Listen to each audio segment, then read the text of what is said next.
Hello दोस्तों, स्वागत है आपके अपने YouTube channel target civil services में। तो दोस्तों, आज के इस लेक्चर में हम कंप्यूटर से जुड़े कुछ इंपॉर्टेंट एमसीक्यू बेस्ड क्वेश्चन देखने वाले हैं। मैं आपको बता दूं कि हमने पार्ट 1 में कंप्यूटर से जुड़े कुछ इंपॉर्टेंट पॉइंट देखे थे और इस साथ ही दोस्तों वहाँ पे हमने 20 एमसीक्यू क्वेश्चन भी देखे थे जो एग्जाम में बार बार रिपीट होते हैं। तो आज के इस लेक्चर में हम दोस्तों एमसीक्यू बेस्ड क्वेश्चन भी देखने वाले हैं। आज का फर्स्ट क्वेश्चन दोस्तों आपके लिए कि निम्नलिखित में से कौन डेटा को स्थायी रूप से संग्रहित नहीं करता है।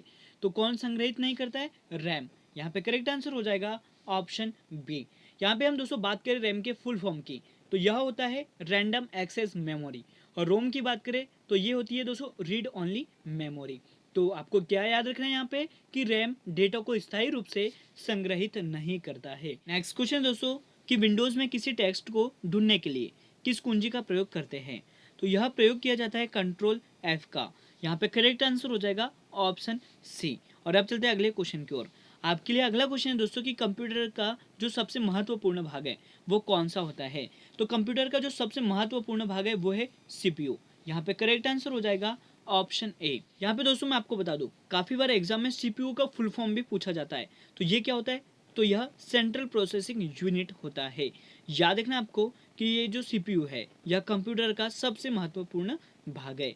और आपके लिए अगला क्वेश्चन दोस्तों कि 1024 बाइट बराबर होता है। तो मैं आपको बता दूं कि 1024 बाइट बराबर होता है 1 केबी। मतलब 1 केबी में कितने बाइट होते हैं? तो 1024 बाइट होते हैं, ये आपको याद रखना है। यहीं पे हम दोस्तों बात करें 1 एमबी में कितने केबी होते हैं, तो ये भी 1024 केबी होते हैं।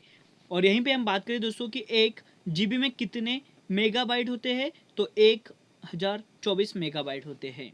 तो दोस्तों ये कुछ इंपॉर्टेंट यूनिट है जो आपको याद रखना है। और अब चलते हैं अगले क्वेश्चन की ओर। आपके लिए अगला क्वेश्चन है कि किसी प्रोग्राम में बग क्या होता है।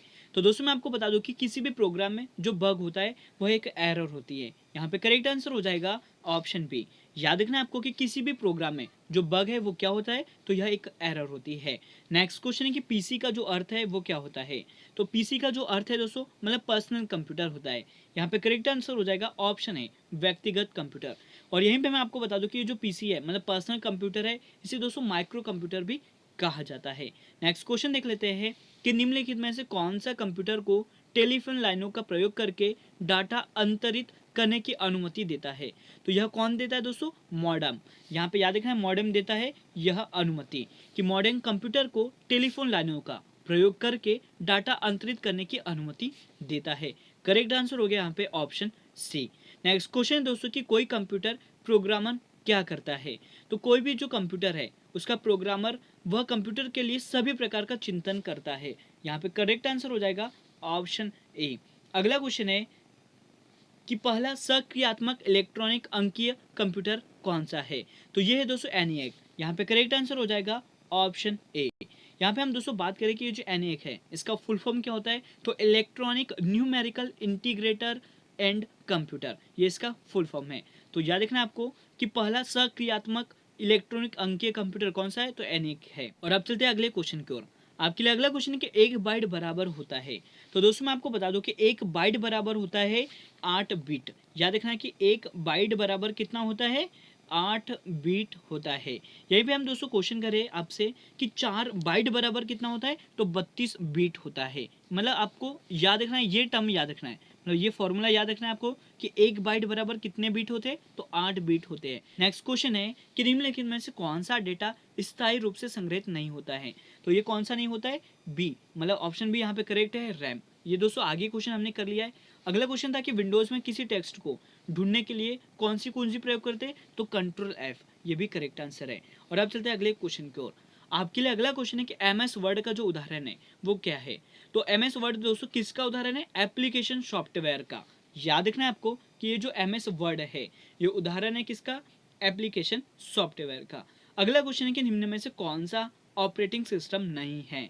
तो ऑपरेटिंग सिस्टम इनमें से कौन सा नहीं है दोस्तों, तो एम एस वर्ड नहीं है। तो यहाँ पे करेक्ट आंसर हो जाएगा ऑप्शन बी। तो याद रखना दोस्तों आपको कि ये जो एम एस वर्ड है यह क्या है, एक एप्लीकेशन सॉफ्टवेयर है, ना कि ऑपरेटिंग सिस्टम है। और ये जो एम एस डॉस है, लिनक्स है और विंडोज है, ये दोस्तों ऑपरेटिंग सिस्टम है, ये आपको याद रखना है। अगले क्वेश्चन की ओर। आपके लिए अगला क्वेश्चन है कि कंप्यूटर को कंट्रोल करने का जो प्रोग्राम है वो उसका नाम क्या है। तो दोस्तों मैं आपको बता दूं कि जो कंप्यूटर होता है उसे कंट्रोल करने वाले प्रोग्राम को क्या कहते हैं, तो इसे ऑपरेटिंग सिस्टम कहते हैं। यहाँ पे करेक्ट आंसर हो जाएगा ऑप्शन ए। क्वेश्चन है कि निम्नलिखित में से कौन सा मल्टीटास्किंग ऑपरेटिंग सिस्टम नहीं है। तो इसमें से कौन सा मल्टीटास्किंग ऑपरेटिंग सिस्टम नहीं है, यह डॉस नहीं है। हम दोस्तों बात करें मल्टीटास्किंग ऑपरेटिंग सिस्टम की, कि एक ऐसा सिस्टम जो दो या दो से अधिक काम एक साथ कर सके। तो याद रखना यहाँ पे करेक्ट आंसर हो गया ऑप्शन डी, डॉस। और आपके लिए अगला क्वेश्चन दोस्तों, कि निम्न में से कौन सी एक कंप्यूटर की प्रोग्रामिंग भाषा नहीं है। तो इसमें से कौन सी कंप्यूटर की प्रोग्रामिंग भाषा नहीं है दोस्तों, तो बेसिक तो है, फोर्ट्रेन भी है, पास्कल भी है। तो यहाँ पे करेक्ट आंसर क्या हो जाएगा, लेजर। यह एक लेजर कंप्यूटर की प्रोग्रामिंग भाषा नहीं है। और आपके लिए अगला क्वेश्चन है दोस्तों, कि निम्न में से हाई लेवल लैंग्वेज कौन सी है। तो हाई लेवल जो लैंग्वेज है वो कौन सी है, कोबाल भी है, फोर्ट्रेन भी है, बेसिक भी है। तो यहाँ पे करेक्ट आंसर हो जाएगा उपयुक्त सभी। और आपके लिए अगला क्वेश्चन है कि 1 और 0 का जो कॉम्बिनेशन है उपयोग की सुविधा कंप्यूटर लैंग्वेज में है। तो यह दोस्तों मशीन लैंग्वेज है। यहाँ पे करेक्ट आंसर हो जाएगा ऑप्शन सी। नेक्स्ट क्वेश्चन दोस्तों, कि कंपाइलर क्या होता है। तो यह एक सॉफ्टवेयर होता है। यहाँ पे करेक्ट आंसर हो जाएगा ऑप्शन बी। अगला क्वेश्चन है कि माइक्रोसॉफ्ट ऑफिस है, यह एक दोस्तों एप्लीकेशन सॉफ्टवेयर सूट होता है। तो करेक्ट आंसर हो जाएगा यहाँ पे ऑप्शन ए। अगला क्वेश्चन है कि टेक्स्ट डॉक्यूमेंट्स को बनाने, एडिट करने, फॉर्मेट करने, स्टोर करने, रिट्रीव करने और प्रिंट करने के लिए कुल मिलाकर एक शब्द में कौन सा है। तो इसे दोस्तों वर्ड प्रोसेसिंग कहते हैं। करेक्ट आंसर क्या हो जाएगा यहाँ पे ऑप्शन बी। आपके लिए अगला क्वेश्चन दोस्तों, कि भारत में सुपर कंप्यूटर परम का जो निर्माण है वो कहाँ पर हुआ था। तो इसका निर्माण हुआ था पुणे में। यहाँ पे करेक्ट आंसर हो जाएगा ऑप्शन डी। और आपके लिए अगला क्वेश्चन दोस्तों, कि एलयू का जो पूरा रूप होता है वो क्या है। तो एलयू का फुल फॉर्म होता है अर्थमेटिक लॉजिक यूनिट। यहाँ पे करेक्ट आंसर हो जाएगा ऑप्शन बी। नेक्स्ट क्वेश्चन है कि कंप्यूटर में किसी काम करने में सॉफ्टवेयर उपयोगकर्ता की मदद करता है, वह क्या कहलाता है। तो दोस्तों इसे प्रोग्रामर कहा जाता है। यहाँ पे करेक्ट आंसर हो जाएगा ऑप्शन सी। और आपके लिए अगला क्वेश्चन दोस्तों, कि कंप्यूटर्स के संदर्भ में सॉफ्टवेयर का क्या अर्थ है। तो इसका जो अर्थ होता है वो होता है कंप्यूटर्स प्रोग्राम। यहाँ पे करेक्ट आंसर हो जाएगा ऑप्शन ए। अगला क्वेश्चन है कि एलसीडी का पूरा नाम क्या है। तो दोस्तों मैं आपको बता दूं कि ये जो एलसीडी है इसका फुल फॉर्म क्या होता है, तो लिक्विड क्रिस्टल डिस्प्ले। यहाँ पे करेक्ट आंसर क्या हो जाएगा option D, liquid crystal display इसका फुल फॉर्म होता है। और अब चलते हैं अगले क्वेश्चन की ओर। जब कोई कंप्यूटर कोई क्रमादेश लागू करता है तो वह क्रमादेश कहाँ पर अटक जाता है। मतलब जब कोई कंप्यूटर दोस्तों प्रोग्राम को एग्जीक्यूट करता है तब वो जो प्रोग्राम है वो कहाँ पर अटक जाता है, मतलब कहाँ पर स्टक कर जाता है। तो यह कहाँ पे स्टक करता है, रैम में। यहाँ पे करेक्ट आंसर हो जाएगा ऑप्शन ए। और अब चलते हैं अगले क्वेश्चन की ओर। अगला क्वेश्चन है दोस्तों, कि डीटीपी का जो पूर्ण रूप है वो क्या है। तो डीटीपी का जो पूर्ण रूप होता है वो होता है डेस्क टॉप पब्लिशिंग। यहाँ पे करेक्ट आंसर हो जाएगा ऑप्शन बी। याद रखना आपको कि डीटीपी का जो फुल फॉर्म है वो क्या होता है, तो डेस्क टॉप पब्लिशिंग होता है। नेक्स्ट क्वेश्चन है कि BIOS बायोस का विस्तृत रूप क्या है। तो ये जो बायोस है दोस्तों इसका फुल फॉर्म क्या होता है, बेसिक इनपुट आउटपुट सिस्टम। यहाँ पे करेक्ट आंसर हो जाएगा ऑप्शन बी। बायोस का जो फुल फॉर्म है वो क्या है, तो बेसिक इनपुट आउटपुट सिस्टम होता है। नेक्स्ट क्वेश्चन है कि डॉस का जो पूर्ण रूप है वो क्या है। तो दोस्तों मैं आपको बता दूं कि जो डॉस है इसका जो पूर्ण रूप होता है वो याद रखना आपको डिस्क ऑपरेटिंग सिस्टम होता है। क्या होता है, डिस्क ऑपरेटिंग सिस्टम होता है। यहाँ पे करेक्ट आंसर हो जाएगा ऑप्शन सी। अगला क्वेश्चन है कि पीडीए का पूर्ण रूप क्या होता है। तो ये जो पीडीए है इसका पूर्ण रूप होता है पर्सनल डिजिटल असिस्टेंट। याद रखना आपको कि पीडीए का पूर्ण रूप क्या होता है, तो पर्सनल डिजिटल असिस्टेंट होता है। और अब चलते हैं अगले क्वेश्चन की ओर। आपके लिए अगला क्वेश्चन दोस्तों कि JDBC इसका सूचक क्या है। तो इसका फुल फॉर्म क्या होता है JDBC का, तो यह होता है दोस्तों जावा डाटाबेस कनेक्टिविटी। करेक्ट आंसर हो जाएगा यहाँ पे ऑप्शन सी। क्वेश्चन है कि LAN मतलब लैन किसका लघु रूप है। तो इसका जो फुल फॉर्म होता है वो होता है लोकल एरिया नेटवर्क। यहाँ पे करेक्ट आंसर हो जाएगा ऑप्शन ए। और अगला क्वेश्चन है दोस्तों कि HTML का विस्तृत रूप क्या है। तो HTML का जो विस्तृत रूप होता है वो होता है hyper text markup language. Correct answer है यहाँ पे ऑप्शन सी। नेक्स्ट क्वेश्चन दोस्तों कि ईमेल का जो विस्तृत रूप है वो क्या है। तो ईमेल का जो विस्तृत रूप होता है वो होता है इलेक्ट्रॉनिक मेल। करेक्ट आंसर है यहाँ पे ऑप्शन बी। और आपके लिए अगला क्वेश्चन है कि कंप्यूटर के आविष्कार से निम्नलिखित में से कौन संबंध है। तो इसका जो संबंध है दोस्तों वो है बेबल से, मतलब चार्ल्स बेबल से। यहाँ पे करेक्ट आंसर हो जाएगा ऑप्शन डी। नेक्स्ट क्वेश्चन है कंप्यूटर का मॉनिटर होता है। दोस्तों आपको मैं बता दूं कि ये जो कंप्यूटर का मॉनिटर होता है वो क्या होता है। एक आंसर हो जाएगा यहाँ पे कि मॉनिटर क्या होता है, तो यह एक आउटपुट डिवाइस होता है।